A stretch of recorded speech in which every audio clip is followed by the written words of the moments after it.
We're going to give just a few minutes for people to join in. As people are filing in, I'll just quickly point out that we have a chat box on the right-hand sidebar. There are also some polls that we'll go over today. They're going to be found in that right-hand sidebar. Anytime throughout today's session, if you want to add questions or comments in that chat box, those will go directly to the admins. And those are the things we'll take a look at later on when we get into the Q&A session. So feel free to drop those in anytime. It's not going to interrupt the flow at all. And if there's something that we catch as we're going through, we can actually pause and answer it right then if it's timely. But most likely we'll take a look at those at question and answer time. Hope everybody's doing well. Give just a couple more seconds in case anybody's struggling to get in before we kick off.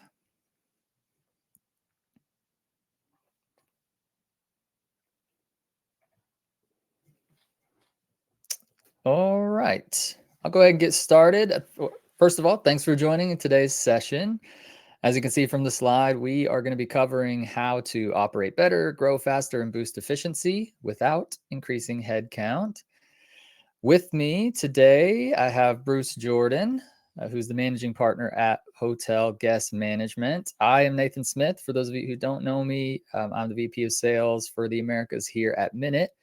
And for those of you who don't know Minute, it is a product that monitors and gives alerts for things like excessive noise, cigarette smoke, motion, temperature and humidity, mold risk, lots of things inside rental units. So we will talk about all things hospitality today, and I'll give you a little rundown of Minute toward the end. But I've brought Bruce in today because he has a ton of experience with exactly what we're going to be talking about today. And so Bruce, why don't you introduce yourself to us? Tell us a little bit about who you are. How you doing? I am Bruce Jordan, the Michael Jordan Hotels. I'm the author of the Hotel Revenue Bible. I'm the manager partner of Hotel Guest Management, which is a management company that specializes in increasing operations and efficiency and revenue. That's our number one thing is revenue. I've been in the hotel business for over 25 years now, a quarter of a decade, a quarter of a century. Whew, I'm getting old. That explains the bald head.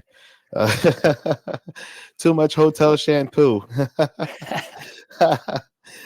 And now I'm glad to be here to help you guys out with all the issues that we have been having with operations in the hotel industry. Appreciate that, Bruce. On that note, let's talk about a little bit of the agenda today, what we're going to go over. We are going to discuss the current state of hospitality operations. We're going to talk a little bit about why traditional methods may not be working so well anymore, and then some key strategies for how we do scale smarter and how we use automation to drive efficiency. Hopefully by the time this is over, you'll have some actionable steps on how to optimize your own operations. That's a goal for today. So that's why it is important to ask questions along the way. If there's anything that either Bruce or I can do to help in your decisions of how you could optimize your operations, we would love to do so.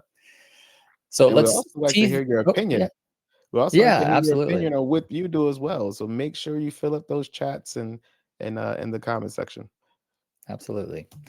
Let's tee it up a little bit by reading through this first slide about sort of why we're here. So, I mean, hospitality, as we know, is booming.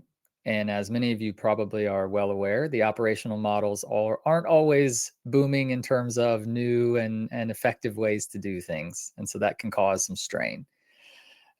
So we feel like today's hospitality operations do require a bit of a new approach. Maybe it's not brand new, maybe it is for you, but at minimum, it requires some changes. First of all, I feel like the demand is surging once again. I know after COVID, we saw a huge surge in demand, and then we saw what maybe we would call a lull, but that's picked right back up, and we're back to a surge moment. Although labor remains scarce, and that makes it a bit hard to scale. And then the thing that I think is even more important, maybe than the demand, is that I feel, Bruce, you can comment on this and say your opinion, but I feel like guest expectations keep rising, and they've risen in a bit of a sharp way comparative to previous days. Um, Absolutely. I mean, the guest experience is changing because the guest is changing. So that's why the demand are rising. Like a lot of the younger generation, they don't even want to come to the front desk. They just want to do it Airbnb style and go straight to their room. While people in the older generation, they want to do some texting, they want to do some messaging, and people like my grandparents and my great grandparents, and they want to still stay at the front desk. So a hotel has to figure out how to customize their operations to meet the needs of everyone. yeah, which makes it complex. That's the next point here. Operations are more complex than ever for exactly that reason, really. And so traditional methods just aren't keeping up, right? And that brings us to our first poll question, actually, and this is where we'll count on your participation. This first one is, what's your biggest operational challenge right now? So again, in that right-hand sidebar, you're going to have some options to choose from.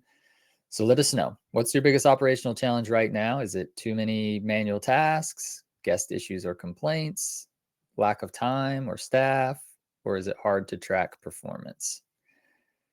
We'll give a few seconds here for some answers to come in, and then we'll take a look and see if we're surprised at all.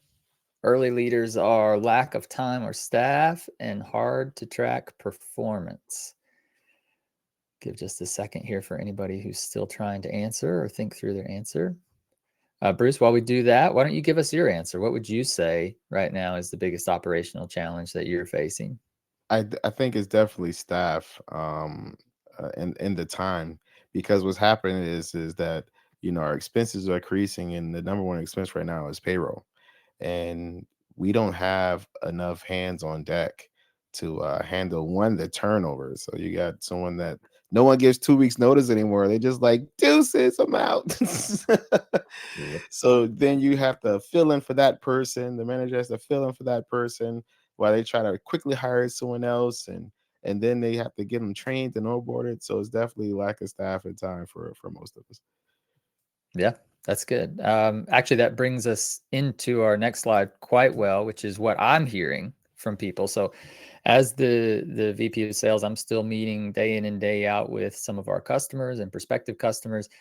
And the things I hear from operators exactly like you and the people on this call are that they're growing. The property count is growing, the number of guests is growing, but the operations can't quite keep up, which comes right back to personnel oftentimes.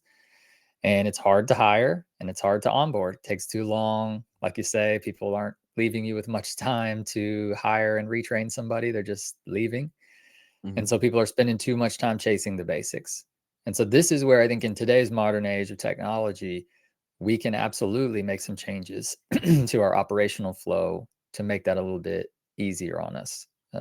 These are super common things, as it says here, but they shouldn't be counted as personal failures, right? I think pretty much everyone on this call who's an actual operator is probably facing something either right in line with one of these statements or all of them or something at least fairly similar. So it's not a personal failure. It's just the way the business is going these days, and we have to adapt. Uh, so, with that said, let's talk about what efficiency would mean. So, if we are trying to get more efficient, it's not about cutting cost, it's about scaling output, right? So, you're not trying to just do less. In fact, if you're actually cutting tools and you're cutting certain things and trying to expect that your staff will be able to do an even better job with less, that's going to lead to burnout and probably to poor service. And as we talked about on one of the first slides, guest expectations are so high right now. So, what does efficiency actually mean?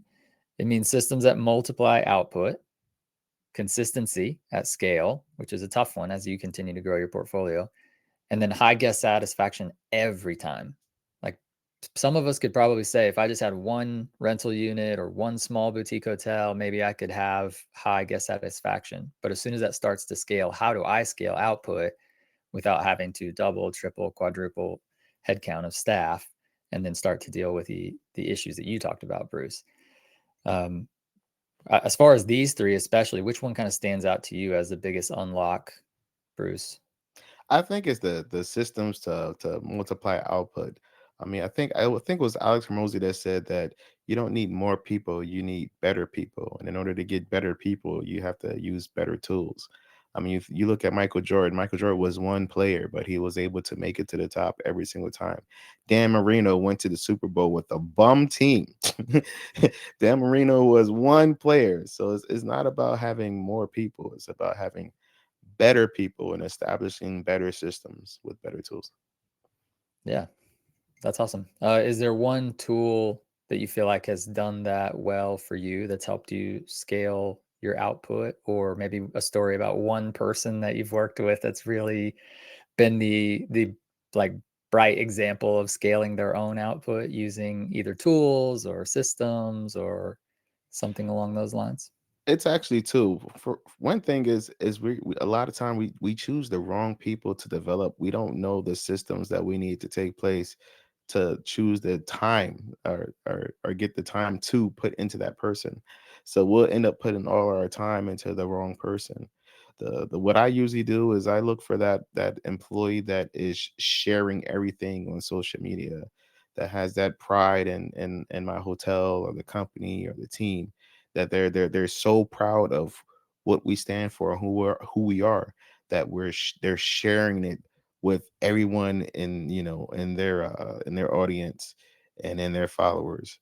So they're showing them that, hey, this is who I am and this is what I stand for. I'm proud to be here. That's usually the person that I want to invest my time and give my skills to, because I know that this my hotel, my business means something to them. Yeah, that's awesome. It sort of reminds me of a story actually from when I was working at the University of Arkansas. I'm located in Northwest Arkansas in the Ozark Mountains. And for a season, I worked at the local university. And instead of working on how do we increase everyone's baseline knowledge if they're lacking in a certain area so that they have the same baseline level as everyone else, they did something a bit different, which some of you may have also participated in. It's something called Strength Finder, where you find what your strength is. And rather than worrying too much about the weakness, Mhm. yes, maybe there's an expected baseline level for that weakness, but instead let's focus on that strength and let's try to multiply the output that's possible from, hey, let's lean on Nathan in this particular area because it's his strength, and let's lean on Bruce in this particular area because it's his strength. And it's similar for business, right? We find that person that's doing something really, really well. How do we multiply them? How do we give them the right tools? That could be applied to so many different parts, I feel like, of our operational output. With that in mind, thinking of the positives, thinking of the goals, that brings us into our next poll question, which is, what is your main goal for this year? So we've talked a little bit about the challenges, but let's talk about the goals. What's the main goal for this year? Is it to save time, grow bookings, improve guest experience, reduce issues at properties? So there's that poll question in the right-hand sidebar again. So feel free to take some time to read that and give us your thoughts on it in the poll.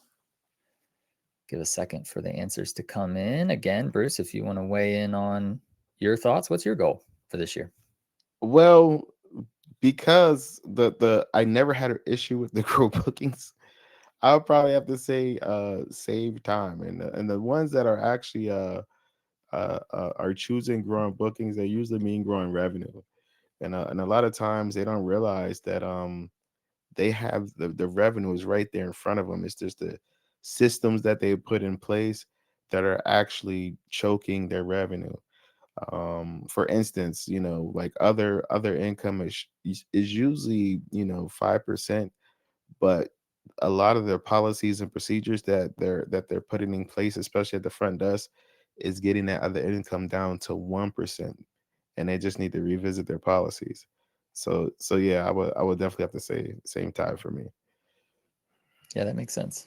I think you're right. Like that's sort of the underlying thing for a lot of these is grow revenue, right? If I'm saving time, if I'm growing bookings, if I'm improving guest experience, some of them lead into each other, but they all sort of circle back to, if I could accomplish all of them, I'm growing top line revenue, right? And maybe improving guest experience is the way to unlock the growing bookings. Maybe saving time is the way to unlock growing bookings. So with that in mind, this next slide talks a little about 3 levers that are going to help us power scalable operations. So to scale sustainably, these are the 3 things we need to optimize people, process, and platform, right? If we're optimizing people, we're talking about, yes, we may want to stay lean. We're not looking to necessarily hire a person for every single little niche thing that we need done in our business. We need them to be lean, but we need them to be empowered if they're going to handle multiple things at once. You talked a little bit about finding that right person that's sharing on social media, that's doing a lot of things right. Empowering a person like that can be a big unlock for us as we're scaling operations. But then our processes need to be repeatable and measurable. I know for me as a sales professional, that's huge. If I didn't have repeatable, measurable processes, I feel like I would just be running in 50 different directions. And maybe some of you feel like that today, that's exactly what you're doing. And then our platforms need to be automated and integrated. That's the save time right there, right? Like if our platforms are not integrated with one another and I'm having to switch between 50 different things to keep my day going, I'm just wasting time. So automating and integrating those things can be critical. Would you feel like then, Bruce, that platforms then is the one that stands out, or is there something else here in this list for you that feels like the most important one? Platforms and processes. I think platforms are probably number one. Processes would be number two, because the two tend to go hand in hand. And the reason why I love platform and processes, because one, technology can't call out sick. You're not good. Technology can't quit on you unless you don't pay the bill. You know, so that's why I'm definitely gonna go with platforms. If I have the right platform that automates everything for me, where I don't have to worry about anything, I'm golden. Yeah, that makes sense. And actually brings us well into this next slide where we talk a little bit about the tech, right? Like if we focus on operational lift, it's not just tech stack noise, right? More tools aren't always going to create value, but if you've actually set up your systems in a way where they are integrated together, they are automated as much as possible, then they obviously do create a huge, huge value for you.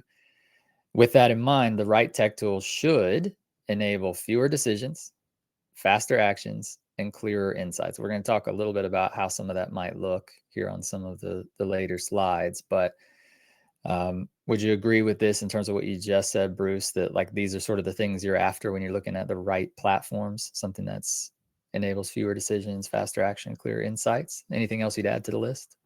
Absolutely. Like you don't want to waste your time doing a bunch of analytics. You want to press a button and have all the information that you need in front of you, for sure. Yep. Most of the time, I feel like we are losing time in things. If we don't have that sort of automation, we're losing time in things that we may not even notice, right? So where is most of our time being silently lost? From the people I speak to, it seems like the four biggies are manual checkout processes, chasing cleaners and or giving them the right information about where they should be cleaning, missing turnover windows, and repeated guest questions, like something that's coming up a lot that I've not automated and I'm having to answer over and over and over. I remember, Bruce, you and I talked about this maybe a week or so ago, and it sounded like missed turnover windows might be the most important one for you. Yeah, the issue that we have is that one, door knocking. Housekeeper is going on door to door. They're knocking on the door. They're waking the person up, that's inside the room, and they're waking up everybody else that's around that room, going to door knocking. And then by the time we find out that guest is checked out, it's they're already in another section of the hotel cleaning, because they're just trying to find a room to clean. They get there 8 o'clock. So it's definitely going to be missing turnover windows for me. Yeah. Yeah, it's a big one. I mean, most of these obviously point right back to what we've talked about a little bit, which is automation is key. And if we can keep from doing as much of this manually as possible, then we're going to be ahead in the long run. I know for me personally, it's those small decisions that if they have to be made manually every single time, that start to wear on you and obviously slow down the systems. So for me, I'm always thinking in terms of what this next slide sort of highlights, which is if I can use some sort of default, whether it's myself or with my team automatically, where they're not having to reach out to me, where there's some sort of a default and there doesn't have to be a decision made every single time, it reduces the amount of cognitive load on the team, right? So some examples of this, if we relate it back to Minute in particular, I touched on it a little bit at the very beginning, who we are, but we do things like alert people about smoking or noise or motion, things of that nature. So a few examples of that would be, if a guest smokes, if I'm using something like Minute and I'm getting an automated alert, not only could I get an automated alert, but I can actually set that up to also go directly to my cleaning team if I want. That helps remove the need for the cleaner to first go in, start to do the cleaning process, notice that smoking has taken place, report that back.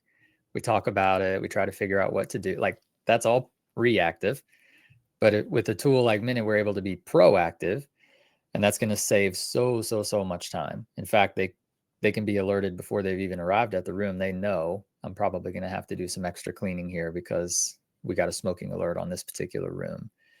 Similarly, for things like noise, if someone's being too noisy, instead of having to wait for a neighbor to complain about that to the front desk or to contact you in some way, if you don't have a front desk, something like Minute can provide automatic warnings not only to you, but even directly to the guest if you have it integrated with the right property management system. So again, automation, integration, those things are so key. And so I think as we go through some of the other slides, we'll see this example keep cropping up, right? Where anywhere where we can automate and add efficiency, it's going to save time. Saving time means we can scale more. Scaling more means we can add more properties, do other things to help get more guests in the door, and that grows top line revenue. The With number that one being thing said, I love is the yeah, go ahead. smoking. The smoking is because especially if it's a strong smoker, they're in there smoking, for hours. The chain smoker, like, you have to remove the pillows. Like, it's just not like taking everything out and putting everything in. You have to remove the pillows. You have to put the ionizer machine in there. You may have to put a fogger in there. So it takes so much time to clean a smoking room than it would to catch it, right off the bat. And then you have to worry about, other guests, especially if it's a connecting room, and Yeah. the person has allergies or they're allergic or they have asthma, and the smoke is seeping under the door into the next room. And if that gets paid for a non-smoking hotel, you may be looking at legal action. So the smoking is definitely a big one. Yeah, that's me. I'm that guest that I feel bad about it, but I do have asthma, and whenever someone's smoking, it's a bigger issue for me maybe than it could be for other guests, and so I feel bad being the one to complain or to say, "Hey, I need to move rooms," or whatever. But yeah, it's just a part of life. I can't help it. So this is not something we really planned to talk about, but it just came to me, and I thought I might ask. But is there a particular story when you talk about either smoking or partying or noise or something like that that springs to mind that's like the horror story that you retell at dinner parties or wherever when someone asks about a difficult experience you've had at one of your properties?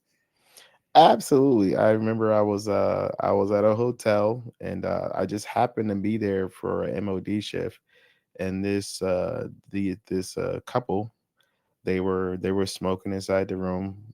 Warned them once, warned them twice, warned them three times.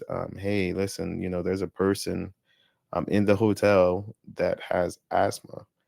Um, it's New Year's Eve. I don't want to have to remove you from the hotel, but this is going to be your last warning. And they were very arrogant. And after the fourth time, I said, I'm sorry, but you guys have to pack it up. You have to go.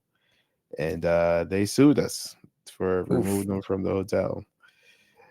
Yeah, that's tough. That's tough. yeah. We'll talk about actually a little bit later how that sort of proof it could be, if you have proof from a tool like Minute or something similar, to prove that somebody was smoking can help in a situation like that, right? Like in a legal battle, if you're able to say, or even just a chargeback, right? I mean, how often do we try to charge someone for smoking and then they dispute it, and it's tough to win that chargeback if we don't have proof. So yet again, yeah, another area where having something more proactive can certainly help.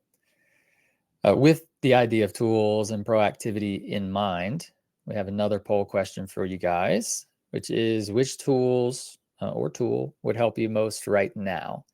So some of the examples we have are smart alerts or automation, easier guest communication, one system that would connect everything, or better reports and data. And if the answer is other, feel free to pick whichever one on the list that you think would be most important out of those four, but feel free to put into the chat if there's something else that stands out even more.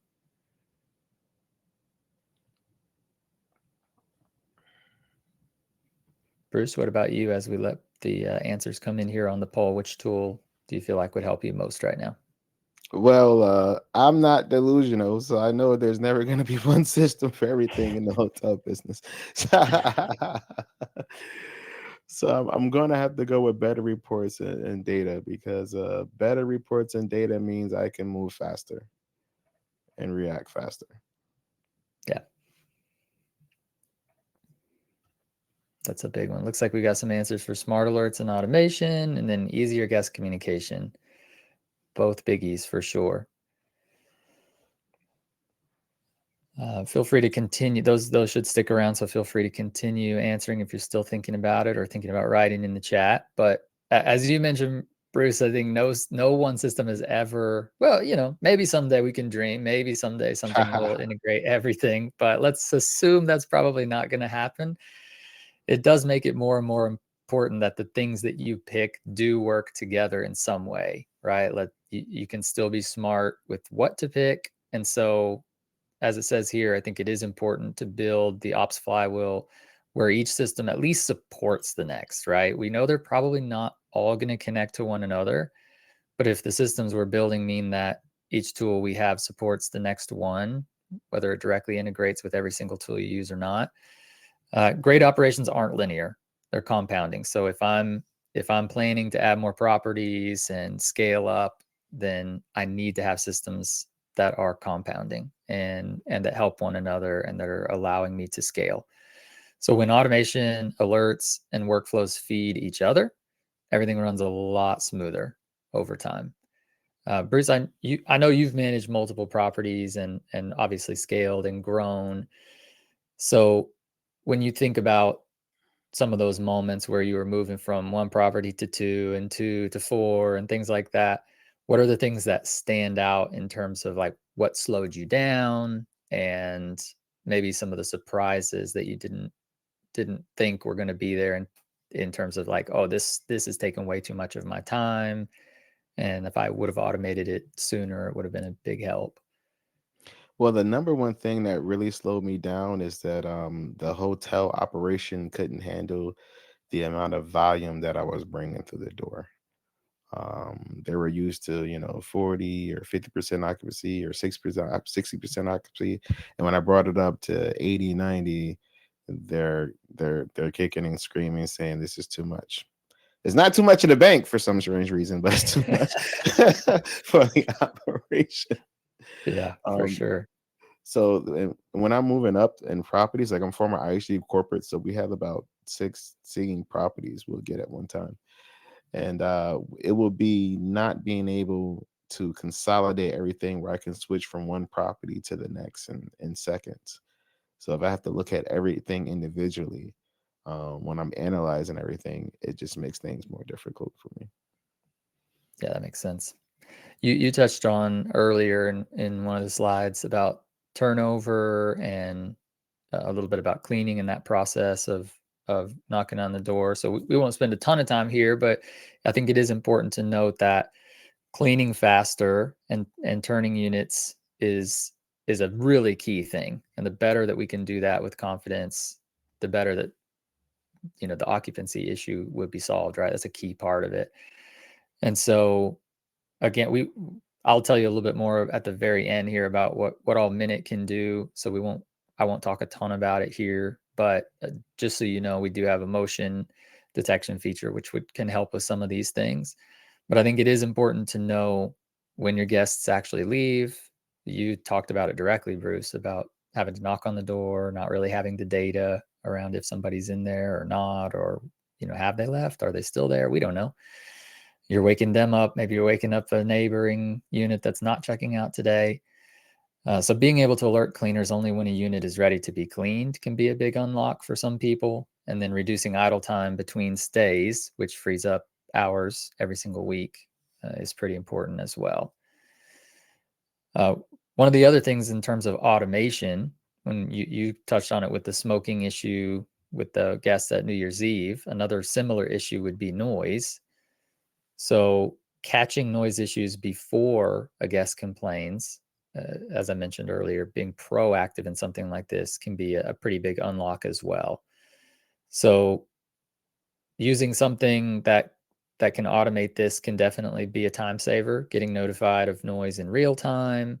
I mentioned that a tool like Minute can automate messages to the guest as well, which can help save a lot of time, because there may be cases, and we'll actually talk about a couple of examples here in a second, but there may be cases where you actually never get involved if you have the right automation in place, and yet the issue can be resolved. And then this reduces complaints and protects reviews. On that note, we touched on it a little bit in our previous webinar, Bruce, but I'm curious to hear a little bit about that review side of things. I, for one, when I'm booking something, which I've mentioned in our last webinar, that my wife and I just booked a trip around our yearly team meeting in Sweden that we have for Minute. We booked some time right after in Europe. And so we were looking at 3 different, hotels or short-term rentals. And the first thing we do is go to those reviews, right? We're reading the most recent reviews. We're reading the negative reviews to see if there's a common trait there. And that's helping us decide, do we stay here or do we not? Do you feel like that's become more important lately in your properties? Or do you Absolutely. think it's always been important? I think it's because now the guest has a voice. That's one thing that reviews has given. Before, back in the 90s, you really didn't know too much, but now the guest has a voice and they will use it. And a lot of times it'd be something that you had nothing to do with. I remember this couple had checked in, guys in the shower. She's looking through his phone, find out that he's cheating. They're arguing, and the next thing you know, she pulls out a knife and stab him. And that Wow. ends up in your review section. Like, we don't ask at the front desk, hey, are you cheating on your wife? Is she gonna stab you? Like, that is Yeah. not part of the check-in process. Is a stabbing a part of the plan this weekend? But Uh, we can catch the noise complaint beforehand, before someone gets stabbed. uh, it'll be a definitely a different story. And people do it all the time. Like, they rent a hotel room and they try to throw parties in the room. And about time you get to or hear about it, it's a guest calling you and saying, hey, they're throwing a party next door. That's the last call that you want to get from a guest you yeah. know Especially if you're running a hotel that maybe is a little non-traditional, doesn't have a front desk or doesn't have 24-hour staffing. So that's you in the middle of the night in your own bed getting that Mhm. phone call, or someone on your staff getting that phone call. That's a tough one for sure. With that being said, how do we turn guest behavior into actionable insights? So I think a few questions that we can all ask of ourselves in learning how we can be more proactive would be questions like, which units are causing the most alerts, which guests trigger the most support, and where does your team spend the most time? This is going to be different for everyone, obviously. It's going to depend on the type of property you have, but knowing the answers to these questions, I think, would be the first step in how we create processes to make things more efficient, right? Is there one here, Bruce, that stands out for you in terms of the most important Yeah. for your properties? Which guest triggers the most support? For most of us, is usually the guests that are there under the employee rate that triggers the most support. Really? I don't think I would have guessed that, actually. Yeah, because they know what's wrong. So most guests, regular guests, they don't know the hotel business in and out. Most employees do, so they spot things a lot faster than the regular guests do, and of course complain about it. Ah, yeah, that makes Yeah. sense. I have not thought about it that way. That's interesting. Well, the other thing that we can talk about in terms of optimization is optimizing for longer stays without increased touch points, right? So for those of you who might be joining today who have mid or extended stay guests, it requires even smarter systems. That's no surprise to you, right? The mid stay clean, if you can automate that, it can be helpful. Passive check-in, we talked about that in the beginning. It's helpful, and then speeds things up. Periodic check-in messages for upsells, to me, in terms of unlocking revenue, that might be one of the most key one.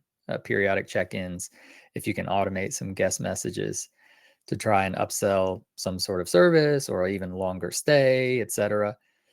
And then the last one, maintenance detection without site visits. So that's one, you actually see the Minute device in that photo. That's one we can help out with even more directly. But all of these are actually things that Minute could help out with in different ways. Bruce, I don't know if we even discussed this. Are any of the properties that you are either currently managing or have managed in the past more on the mid and extended stay side, or are they mostly all your typical sort of 3.5 day average stay length? I've managed a couple of extended stay properties, and let me tell you, the operations is very different. It's very leaner. You don't want a lot of transit guests because that increases your cost. But the thing that sticks out to me the most is the maintenance detection without site visits. Yeah. I had some serious issues because, especially when it comes to things like mold, you don't know what's the perfect level of temperature. So you'll Mhm. get these owners, they're trying to save money. They're trying to keep the AC as high down as low as possible. And when you do that, you don't get any air circulation. So you get a lot of these owners, they come, they thinking they're gonna save, $1 million. They actually save $100. And next thing you know, the room is just filled with mold. Which A costs a month or so little later. more than $100 to Yeah, fix, I and would then think. they're that $100 that they were so happy to save goes out the window. Yeah, exactly.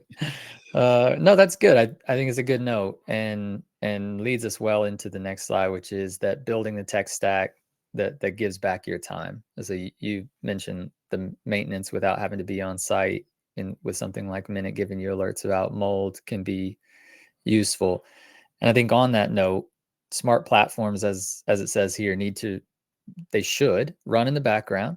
It should be something you're not having to be super hands-on with. They should trigger tasks, not just track them. They should integrate seamlessly with your property management system and with other systems that you use. And they should reduce the need for check-ins and follow-ups, especially in person. For something like you just mentioned, like with a mold risk, just being able to get that alert without having to proactively go into every single unit unlocks quite a bit of time. If we think outside of something like Minute, I would be curious, Bruce, what part of your tech stack has been most useful for you, or is there a shout out you'd give to a certain tool? Because we're always happy to do that on webinars like this. I would probably say definitely would be the need to reduce check-in and follow-ups. Because I try to make the front desk job so easy that they feel guilty about getting paid to do it. That's the only way you're gonna keep someone. They when they come to ask for a raise, I'm like, okay, what are you doing differently? Like, what have you done? Like, I'm like watching you play on your cell phone for like your whole shift, and you want me to pay you more money to do that. You've So set it's up that. too good of a system, Bruce. There you go. There you go. uh, So that's nice. definitely gonna be it. But of course the mode thing is the number one thing for me, because about time you see the mode is too late. Like you want to be in a position where you're not actually, you don't know if there's mode there or not, but the system the system tells you, because when you see it's too late. Yeah, exactly. For those of you that aren't familiar with our mold detection feature, or the mold risk, Bruce sort of touched on it just now, which is that it's analyzing temperature and humidity over time and letting you know preemptively, ideally, that the conditions are here that will breed mold. Therefore, the hope is that we've caught it even before any mold exists, so that maybe there's nothing there for you to even review, but it's just a note that, hey, you need to make some changes or else you are going to have a problem on your hands. So it's not just alerting you that, whoops, you didn't do the right thing here and now you got mold. It's more proactive even than that. So yeah, as he's touching on, having something like that can certainly save a lot of time and money if you can catch it before it even happens. Speaking of saving time and saving money, let's talk a little bit about the old way of doing things and the new way of doing things in terms of how we could redesign our workflows to decrease lag and the time that it takes to get things done. So we've touched on a few of these already. So let's talk noise complaints. The old way would be that a guest is saying, hey, my neighbor's being super noisy and they're complaining to you, and then you have to send someone out to try to solve the issue. The new way would be using something like Minute, where you can auto detect that that's happening. And as I've mentioned a few times, you could get a message, but you could also automate a message directly to that guest that's being noisy. In our system, that means a multi-phased approach where that first message that they would get might be you're customizing first of all what it says, and it might be quite soft where you're just saying, hey, we've gotten reports. In this case, the reports are coming from a device like Minute. That doesn't necessarily have to be stated, but we're getting reports that the noise is above acceptable limits within the room. We ask that you quiet down and consider your neighbors. And then 10 minutes later, if they still haven't quieted down, they would automatically get another. That can be customized further so that that message is maybe a bit more firm. They could also get an auto phone call if you want in a similar way that's got a readout message. And then if they don't quiet down, there would be a third. So for instance, at that point, you could be even mentioning the idea of eviction or removal so that hopefully by this point, they've already quieted down. And we see that actually. I'll touch on that here in just a minute. Normally, that's not going to be required, that third message. Even the second message is typically not required. Similarly, with turnover checks, the old way would be that there's a manual text to the team letting them know, but then in the new way would be that you've got real-time alerts letting you know when there's motion, or you've got real-time data to know if someone's still actively in the room or not. And then similarly, late checkouts, the old way would be that the guest asks about it and then the staff has to manually respond to them. But the new way would be a more passive, detection that someone's still in there, and maybe you can set up an automation yourself that would help confirm, like, hey, are you needing a late checkout? Or even a preemptive message ahead of time to let them request a late checkout and maybe pay for that. So maybe that's a revenue driver, even without any input from you at all. On the noise, yeah, sorry, Bruce, go ahead. Sound like you had No, I was something gonna maybe to say add. the late checkout and the early check-in is extremely important because that's how we make our other income, and those are exclusive revenue drivers. Where I could just and front desk agents, they get really slick, like they feel sorry for a guest. So they don't want to charge them the fee because they think they're charging themselves the fee, even though they're not paying for it. And they'll check this person in early and don't charge that early check-in fee. They'll waive it, and you don't know because they will just take all the information and then check them in at 3 o'clock or 4 o'clock. Meanwhile, this person already has the key to the room. So the fact Yeah, that you can just run a report and say, okay, all these were early check-ins, where's the fees? All right. these were late checkouts, where's the fees? Like you're increasing your revenue so much just by being able to audit the fact that someone was inside this room. Why? And how come we didn't get paid for it? Yeah, great point. I mean, the automation, I think, is the key to all this, right? Whether it's something like Minute or any other system, being able to have exactly the data that you need is so key. I touched on it on this slide and on a few others, but just so you see some actual real life stats, we've got a couple of our biggest customers who use Minute specifically for noise. And I mentioned sending out those automated messages, and I just want any of you who might be facing that exact issue to see what's happening with these customers. So they're large scale, so they are definitely using this at scale. And with Bob W, for instance, that's a European hospitality company, they've seen an 83% reduction in noise after just one automated message. So typically 83% of the time they send that automated message and people quiet down. And then even better, Casa, which is a US based hospitality company, sees an 88% reduction of noise with the automated messaging. So if that's one that you're dealing with, definitely a no-brainer. Reach out and get in touch, and I can definitely talk to you about how we might be able to help. The last thing that we'll touch on as far as how you can make things more efficient would be to create a 30-day ops efficiency plan. I think this is super key and a very, very smart move for anyone on this call. Take the time to come up with a 30-day plan for how you could become more efficient and just try it out, right? Let's see how you can save time for yourself in a 30-day plan like this. And that would mean auditing your top time drains, like track where you're spending your time and try to do your best to track every little detail of where you're spending your time, and then see if you can find those areas where you feel like it's absolutely draining your time the most. You may even be surprised with what that answer is, because it may be something that you're checking for just 2 minutes, but then you're doing something else, but then you're coming back for another 2 minutes, and you're doing that so frequently throughout the day that you didn't even notice it was a time drain. Once you've done that, identify 1 or 2 quick wins that you think you could either automate with some sort of workflow or integrate something with another system or whatever that would remove that time drain. And then implement smart alerts and triggers for that. And then just track and see how it's doing month over month. Maybe you do another 30-day plan the next month and try to attack another problem or two. Bruce, for you, you haven't done it yet, maybe, but is there anything right out of the gate that you're like, I don't even need to do a full track. I know exactly where my time's being wasted or drained. Yeah, I think the number one thing, of course, for me is it's going to be dealing with guest complaints. So if I could find anything that can prevent the guests from complaining before I have to deal with it, Yeah, that's going to be number one in my book for sure. nice. Well, we've touched on throughout this webinar quite a few things. Some of the takeaways that I just want to highlight again are efficiency equals smarter systems, not necessarily fewer people.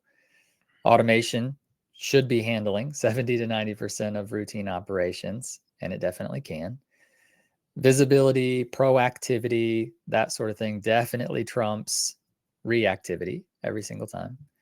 And you don't necessarily need a big team to deliver great service. In fact, creating a scalable process is your best solution rather than copying and pasting the same exact team structure whenever you're adding new properties. I've also touched on what Minute can do. I just wanted to highlight this page so that you can see anything we haven't touched on today. I'm not going to read through all of this, but I will read just the headlines here so that you know what Minute's capable of. We do noise monitoring, cigarette and marijuana detection. Our devices are tamper proof, so we have some alerts for tampering, crowd monitoring or occupancy monitoring, temperature and humidity. There's an outdoor mode, so if it's actually outdoor areas you're dealing with these issues in, we can still help. Motion detection, mold risk, and then also alarm recognition. So if you have fire alarms or carbon monoxide alarms, which obviously all of you should, that's probably not a smart system, but if those start going off and you have a Minute in the same unit, then it will actually alert you that an alarm is going off. So it makes those systems a bit smarter for you. That's all I'm going to say here about Minute, because what I would definitely recommend is that if you have questions or specific use cases that you'd like to hear more about, please feel free to reach out and book in a demo with us. You can visit minute.com to book that in, and we'd be happy to walk through how these solutions might fit well for your particular property.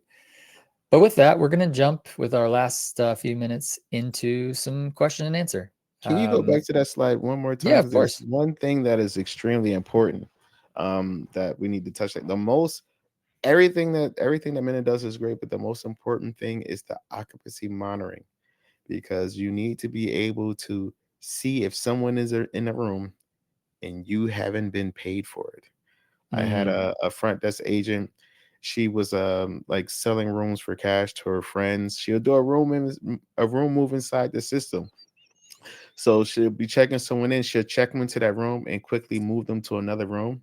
So that system in the system, it'll look like it's dirty, and then sell that same room that she did the move room from to one of her friends for cash. And I yeah. had no idea what was going on until so one day I was just looking at cameras and I remembered that, hey, that was a room move. Why is there someone in that room? And that's when I was able to catch it. So the Yeah. occupancy monitor is like the one of the most important things, because you'll be losing revenue and you don't know why. Yeah, great point. And you know, if you want to see that live again, feel free to book in a demo. I can show you what those motion events look like, where it's easy to see when someone's in a room if you weren't expecting someone to be in that room. Similarly, we touched on it, but another one I hear a lot is about the chargebacks for things like cigarette smoke. Just having that proof is such a key thing. So it's, you know, true in both of those situations. Like, it's easy to assume there's a problem. It's easy to smell cigarette smoke, for instance, or you hear talk of someone booking in a lot of rooms for cash.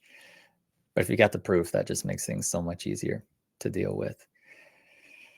Great points, Bruce. Well, let's move into the Q&A. I know I've got a few questions already here lined up, so I'm going to try to start with the ones that are quicker to answer. That way we can get through several. If you asked a question and I'm not able to get to it, I'll definitely follow up with you afterward. The first one I see here is, which property management systems is Minute integrate with? So there is a full list on our website, minute.com. It's minut.com. But we integrate with dozens of property management systems.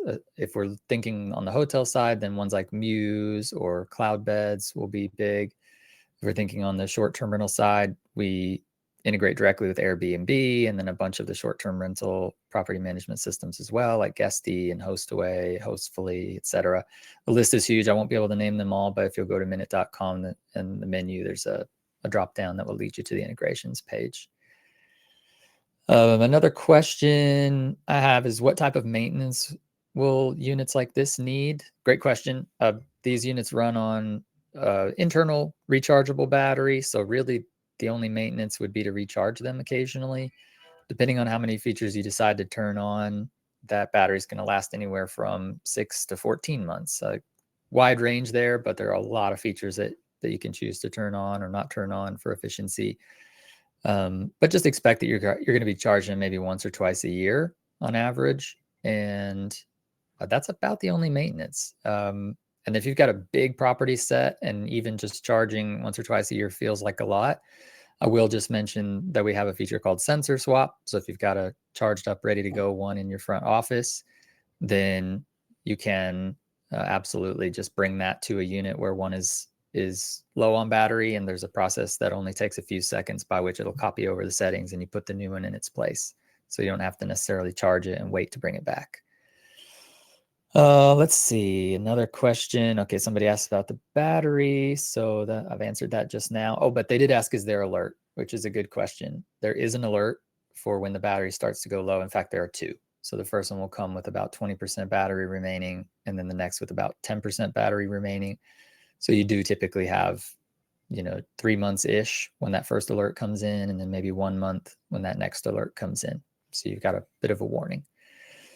Another question is where to turn on the motion feature. So if you're already using Minute and you want to turn that on, let's see, how do I walk this through without actually showing you? There's a security alarm in the very bottom of the normal screen that you see per property that you can turn on, and then you can choose whether there's an active alert that's happening there. Otherwise, if you're just looking for the motion alerts, those are device specific. So if you go into the actual device itself, you'll see a log of motion alerts. So those would be ones that you wouldn't have necessarily gotten an alert about, but they're still there proactively doing what Bruce alluded to, where you can see if there's motion in that particular room, even if it wasn't something that you set as an actual alarm. You'd be able to retroactively go in, choose a date range, and see if there was motion somewhere. So it should be on by default. I'm going to answer Danielle's question. I'm looking for a way to automate bookkeeping. I use personal credit cards to pay for expenses, so I get miles and points. So looking for a way to download statements and sort expenses into categories. I'm a former controller, so I can answer this question. If you get QuickBooks, QuickBooks has something that you can set called rules. So whenever you upload your expenses into QuickBooks, you can create a rule whenever it recognizes the name on that particular expense, it automatically categorizes that expense to travel or flight or rent a car, or whatever the case may be. So that's how you do that. Yeah. Great answer. Okay, there are some more questions, but like I said, I will get back to you if you asked a question that we weren't able to answer. We also will have the recording of this available for anybody who needs to listen back. I've mentioned it a couple times, but our website is minute.com. You can book a demo there. You can view quite a bit of information there. So feel free to do that. We'd love to see how something like this could work with you one-on-one. Bruce, remind us again about your book. Remind us of anything else, anywhere else we could find you and connect with you. Sure. My name is Bruce Short. My book is called The Hotel Revenue Bible. It's available on Amazon or the hotelrevenuebible.com. You can get other hotel books at besthotelbooks.com, and you can find me on LinkedIn and at MJ of Hotels. You can find me on YouTube, Hotel Guest Management. I'm also on Facebook at mjhotels.com. So can't miss Awesome. me. Perfect. Thanks for that. And again, thank you for your time. This was really insightful, and we absolutely appreciate you joining us today. Same said for everyone who joined us just to watch. We really appreciate your time today. Thanks for joining. And if there's ever anything we can do, feel free to reach out. See you guys on the next one. All right. Thank you. Bye, everyone.